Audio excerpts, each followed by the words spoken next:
Hi everyone, my name is Pooja Sharma. तो आज मैं बात करूँगी हाइब्रिडाइजेशन के बारे में कि हाइब्रिडाइजेशन क्या होता है। तो फर्स्ट ऑफ ऑल हम यहाँ पे देखते हैं कि हाइब्रिडाइजेशन है ना। तो देखो हाइब्रिडाइजेशन के बारे में पढ़ेंगे। हाइब्रिडाइजेशन नंबर कि हम किस तरीके से यहाँ पर निकालते हैं। तो देखो हाइब्रिडाइजेशन होता है, इसको हम हिंदी में क्या बोलते हैं, संकरण बोलते हैं। ठीक है। तो हमारा जो हाइब्रिडाइजेशन है, हम यहाँ पे बात करेंगे कि हम किस तरीके से हाइब्रिडाइजेशन हम निकालते हैं और जो हमारा हाइब्रिडाइजेशन नंबर निकलता है सो उसमें हम कैसे देखते हैं कि ज्योमेट्री इसकी क्या होगी, इसकी बॉन्डिंग भी क्या होगी। तो देखो सबसे पहले मैं आपको बता देती हूँ कि जब भी हम जो हमारा हाइब्रिडाइजेशन हम निकालते हैं तो उसका एक फार्मूला है। आपको उस फार्मूले से आप जो आपके पास कोई भी कंपाउंड है यानी कि कोई भी मॉलिक्यूल है, किसी भी मॉलिक्यूल का आप हाइब्रिडाइजेशन नंबर निकाल सकते हो। जैसे कि यहाँ पे हाइब्रिडाइजेशन नंबर = होता है 1/2 ब्रैकेट्स। अब यहाँ पे हम बात करते हैं number of valence of electron of central atoms, यानी कि number of valence electrons of central atoms, यानी कि जिसका जिसका भी जो संकरण या हाइब्रिडाइजेशन निकाल रहे हैं उसी की हम बात करते हैं number of balance electron of central atom, यानी कि सेंट्रल एटम होता है ना, उसकी हम बात करते हैं। फिर प्लस हम यहाँ पे मोनोवेलेंट इलेक्ट्रॉन्स, यानी कि जितने भी हमारे मोनोवेलेंट्स यानी कि जो भी हमारा सेंट्रल एटम इससे जो अटैच एटम्स होते हैं ना उनको हम लिखते हैं, यानी कि जो मोनोवेलेंट्स होते हैं, यानी कि नंबर ऑफ मोनोवेलेंट एटम्स। ठीक है। तो जो हमारे अब बात करें कि हमारे मोनोवेलेंट कौन कौन से एटम्स होते हैं, तो यहाँ पे देखो हाइड्रोजन होता है, फ्लोरीन, क्लोरीन, ब्रोमीन, आयोडीन, ये सारे हमारे क्या है, मोनोवेलेंट है।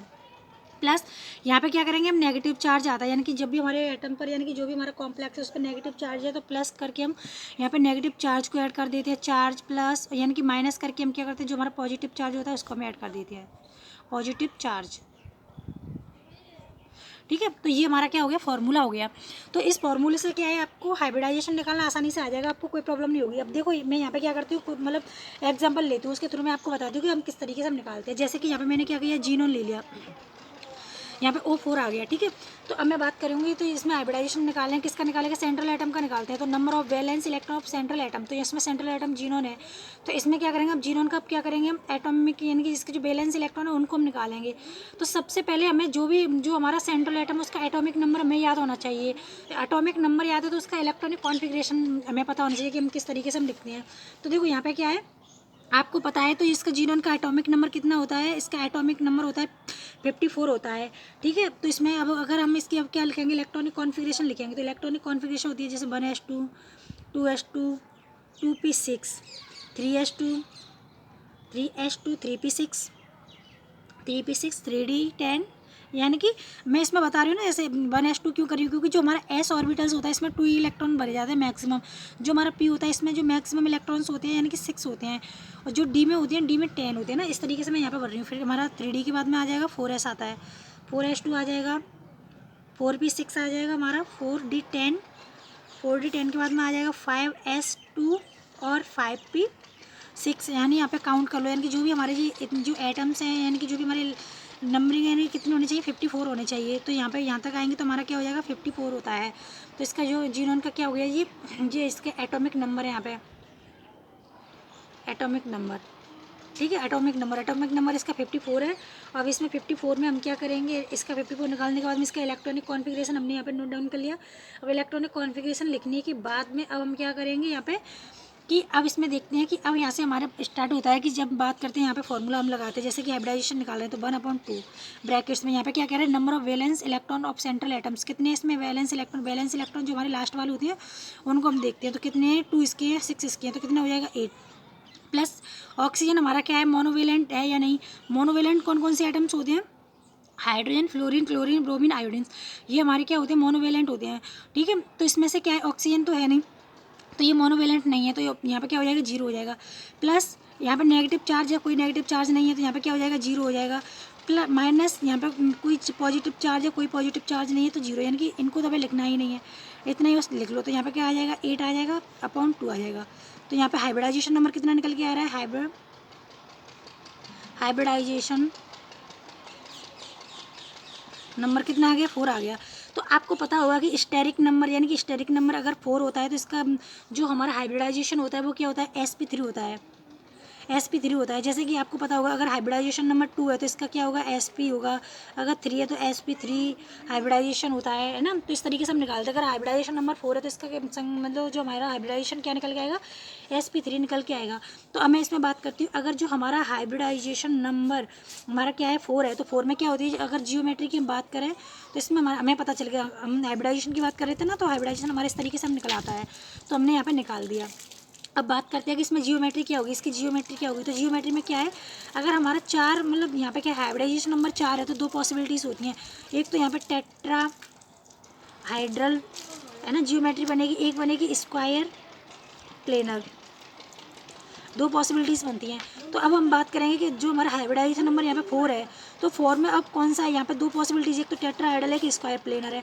तो देखो अगर हमारा यहाँ पे क्या है, जीरो है, अगर हमारा कोई भी लिगेंड यानी कि इस सेंट्रल एटम के साथ में अगर हमारा क्या जुड़ा है, स्ट्रॉन्ग लिगेंड जुड़ा है, अगर स्ट्रॉन्ग लिगेंड जुड़ा होता है तो हमारी क्या बनती है, स्क्वायर प्लेनर जियोमेट्री बनती है। तो यहाँ पे क्या होगा, स्ट्रॉन्ग लिगेंड, स्ट्रॉन्ग, यहाँ पे क्या स्ट्रॉन्ग लिगेंड अगर जुड़ा है तो क्या होगा, स्क्वायर प्लेनर होगा। और अगर यहाँ पे क्या है, वीक लिगेंड जुड़ा है, यानी कि वीक लिगेंड है, वीक लिगेंड, तो यहाँ पे क्या होगा, इसकी जियोमेट्री क्या होगी, टेट्राहाइड्रल होगी। तो इसकी जियोमेट्री अगर हम बात करें तो इसमें GeO4 इक्वल टू इसकी जियोमेट्री क्या होगी, इसकी जियोमेट्री हो जाएगी टेट्राहाइड्रल। ठीक है, तो इसकी जियोमेट्री होगी, ये इसका हाइब्रिडाइजेशन होगा। हम इस तरीके से हम निकालते हैं। ठीक है, तो आपको मैं क्या, जैसे कि मैं BBT आगे पढ़ाऊंगी तो उसमें मैं आपको सारे बताऊंगी। अगर स्टेरिक नंबर 4 है तो उसका हाइब्रिडाइजेशन sp3 होता है, उसका जो भी एटम है मतलब जो उसका बॉन्ड एंगल होता है वो 109 डिग्री मतलब 5 होता है। और अगर sp है इसका स्टेरिक नंबर तो इसका बॉन्ड एंगल 180 होता है। तो मैं ना इस तरीके से मैं बताऊंगी। तो हम इस तरीके से यहाँ पे क्या करते हैं, हाइब्रिडाइजेशन ऑफ नंबर हम निकाल देते हैं। तो यहाँ पे कोई प्रॉब्लम है आपको, कोई नहीं है। तो जैसे कि कोई भी और नेक्स्ट एग्जांपल ले लीजिए, वहाँ पे भी आप निकालिए। तो इस तरीके से हम निकालते हैं, जैसे कि कोई भी है, जैसे कि आप किसका निकालोगे, SF4 का हम यहाँ पे निकालते हैं स्टेरिक नंबर। ठीक है, तो इसके वैलेंस सेल इलेक्ट्रॉन्स हम निकालेंगे, इसके वैलेंस सेल इलेक्ट्रॉन्स कितने होते हैं। फिर वैलेंस सेल इलेक्ट्रॉन्स के बाद में इसमें मोनोवेलेंट कितने जुड़े हैं, तो मोनोवेलेंट्स के बाद में इसमें पॉजिटिव नेगेटिव चार्ज इस पर कोई है नहीं। तो इसका जो भी हाइब्रिडाइजेशन निकल के आएगा, तो यहाँ पे मैं बता देती हूँ 1/2 आ जाएगा। अगर इसकी बात करेंगे तो इसमें कितने वैलेंस सेल इलेक्ट्रॉन्स होते हैं, इसमें वैलेंस सेल इलेक्ट्रॉन्स हमारे 4 होते हैं। ठीक है, यानी कि इसका स्टेरिक नंबर क्या होगा, आपको पता होगा सल्फर का क्या होता है स्टेरिक नंबर, सल्फर का यानी कि ओ स्टाइल से टिप हो, यहाँ से आप ऐसे निकाल सकते हो स्टेरिक नंबर। अगर आपको पीरियोडिक टेबल याद नहीं है तो आप पीरियोडिक टेबल याद कर लीजिए, उसमें क्या ट्रिक होती है, जैसे कि ऑक्सीजन होता है, सल्फर होता है, सीजियम होता है। तो मैं तो इस तरीके से निकाल देती हूँ, इसका 8 होता है, इसमें 8 + 8 ऐड कर देती हूँ, 16 हो जाता है, फिर +8 कर देती हूँ तो इसका निकल के आ जाता है। तो जो हमारा सल्फर होता है यानी कि इसका कितना होता है, 16 होता है। तो यहाँ पे क्या करेंगे, तो 16 में हम यहाँ पे जैसे नोट डाउन करते हैं कि यहाँ पे देखो, यहाँ पे देखते हैं 1s2 2s2 2p6 3s2 3p। अब पी में देखो यहाँ पे पहले काउंट कर लो, यानी कि 16 होना चाहिए। 4 और 6 10 हो गया, 10 और 12 हो जाएगा, और 12 के बाद में यहाँ पे 4 और चाहिए, यानी कि 16 हो गया। काउंट करो यहाँ पे 6 और 4 10 10 और 14 40 50 16 यानी कि 16 हो गया। इसके वैलेंस सेल में कितने इलेक्ट्रॉन है, 4 + 2 यानी कि 6 होते हैं। प्लस इससे मोनोवैलेंट इलेक्ट्रॉन्स कितने ऐड है, यहाँ पे देखो मोनोवैलेंट है ना फ्लोरीन, तो 4 है। तो यहाँ पे क्या होगा, यहाँ पे पॉजिटिव नेगेटिव चार्ज कोई है नहीं, यहाँ पे ना तो पॉजिटिव चार्ज है, यहाँ पे ना ही नेगेटिव चार्ज है। तो यहाँ पे कितना हो जाएगा, ऐड करने के बाद में 10 हो जाएगा, अपॉन 2 हो जाएगा। तो क्या निकल के आ रहा है, 5 निकल के आ रहा है। तो इसका मतलब जो हमारा हाइब्रिडाइजेशन नंबर है वो क्या निकल के आया है, 5 निकल के आया है। तो इसका हाइब्रिडाइजेशन 5 निकल के नंबर 5 निकल के आया, तो इसमें हाइब्रिडाइजेशन हमारा क्या होगा। तो देखो यहाँ पे क्या है, 5 है, जिसमें भी 5 है तो दो दो मतलब पॉसिबिलिटीज़ बनती है, एक तो ट्राइगोनल बाई पिरामिडल और एक स्क्वायर पिरामिडल, यानी कि 2 तरीके से बनती है। तो इसमें हम बात करेंगे तो इसमें कौन सी हमारी जियोमेट्री बनेगी। तो जियोमेट्री के लिए देखो, अगर हमारे पास में क्या है, अगर सेंट्रल एटम का साइज़ बड़ा है कंपेरिजन टू लिगेंड, तो यहाँ पे क्या होगा, स्क्वायर प्लेनर बनेगी इसकी जियोमेट्री। बट इसमें क्या है, इसका साइज़ मतलब साइज़ छोटा है इसका लिगेंड का, तो यहाँ पे बनेगा हमारा जो ट्राइगोनल बाईपिरामिड हमारा बनता है। ठीक है, तो इसमें हाइब्रिडाइजेशन हमारा कौन सा होता है, sp3d होता है। तो इसमें हाइब्रिडाइजेशन हमारा क्या होगा, sp3d। तो इसमें हाइब्रिडाइजेशन हमारा क्या होगा, sp3d हमारा हाइब्रिडाइजेशन होगा। तो हम इस तरीके से यहाँ पर क्या करते हैं, हाइब्रिडाइजेशन निकालते हैं। आई होप आपको ये वीडियो समझ में आई होगी, प्लीज़ मुझे कमेंट करके ज़रूर बताना।